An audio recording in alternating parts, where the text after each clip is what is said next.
हाफिज़े कुरान को देखना भी सवाब, हाफिज़े कुरान से मोहब्बत करना भी सवाब, हाफिज़े कुरान से ताल्लुक रखना भी सवाब है। जब कल कयामत का दिन होगा, सारे के सारे लाइन में लगे हुए होंगे, सारे के सारे परेशान होंगे, चाहे वक्त का फिल्म एक्टर हो, चाहे वक्त का डायरेक्टर हो, चाहे वक्त का क्रिकेटर हो, सलमान खान हो या शाहरुख खान हो या कोई दूसरा खान हो,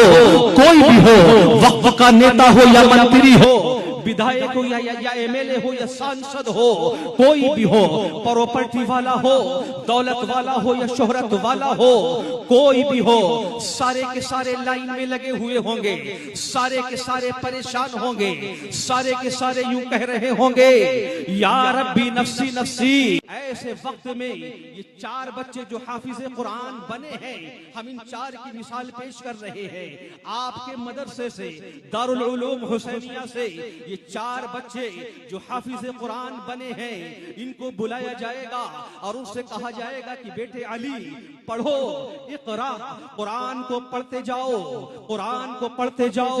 वरतकी, और जन्नत के दरजात पर चढ़ते जाओ, कुरान को पढ़ते जाओ, जन्नत के दरजात पर चढ़ते जाओ, कुरान की एक आयत पढ़ो, एक मंजिल पर पहुंचो, दूसरी आयत पढ़ो,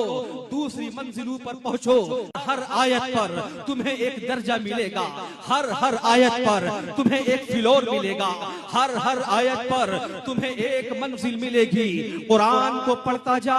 जन्नत के दरजात पर चढ़ता जा। किताबों के अंदर लिखा हुआ है, कुरान करीम के अंदर 6666 आयतें हैं। जब कुरान करीम में 6666 आयतें हैं तो ईमानदारी की बात आप लोग बता देना हाथ उठा करके। जब कुरान में 6666 आयतें हैं, नबी ने फरमाया एक आयत पर एक मंजिल, दूसरी आयत पर दूसरी मंजिल, एक आयत पर एक फ्लोर, दूसरी आयत पर दूसरा फ्लोर मिलेगा। तो कुरान करीम में 6666 आयतें हैं। तो क्या कल कयामत के दिन ये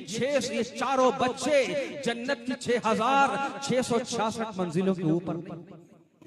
अरे बता दो होंगे, जरूर होंगे।